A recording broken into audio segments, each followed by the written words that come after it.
New glasses, who dis? Mushroom Lady asks a $64,000 question. Does smoking reefer give you lung cancer? Let's find out. I'm Lex Pelger. I do Canna education for CV Sciences, the makers of Plus CBD, who has excellent CBD and THC products. On the cannabinoids, ask me anything.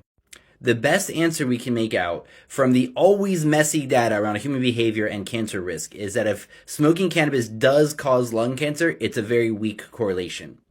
And you have pulmonary experts like Dr. Donald Tashkin out of UCLA, who says that while smoking cannabis causes a host of other negatives to the lungs, it does not increase cancer risk. And in fact, as you'll see, it might even be killing the cancer cells themselves. But let's start with the negative data. This is a cohort study from about 10 years ago. And so it follows a cohort of about 50,000 people. These are Swedish military inductees. And so of them, only 10% ever smoked cannabis and only 1.7% smoked it more than 50 times in their life. So it's not a ton of data to go on. But in that 1.7%, the ones who smoked more than 50 times, they had a doubled risk of lung cancer. So when you have prohibitionists, like here in France, which is quite anti-cannabis, they will point to the studies like this and say that there is a definite increased risk from smoking cannabis and lung cancer. But then more convincing is systematic reviews like this, where they look at a whole bunch of different studies. This systematic review looked at 19 different studies around cannabis smoking and lung cancer risk.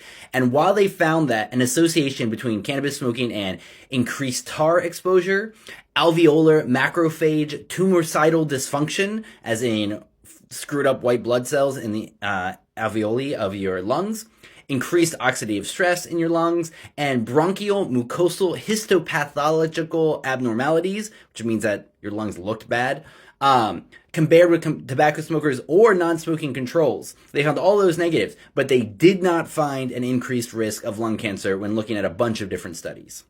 Here's another meta-analysis that looked at a whole bunch of different studies and cancer risk in general, and while they found no increases for lung cancer, they did find it for testicular cancer.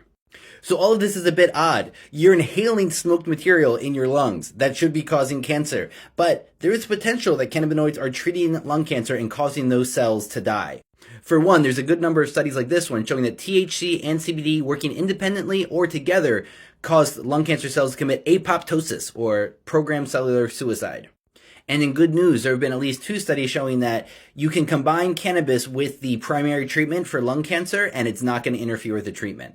So I'll end with this headline, but I will stress, I am not saying that our products are for treating cancer, but I am saying that is worth exploring using high doses of cannabinoids with someone trained to do it to treat cancer. And there's a lot of data on that.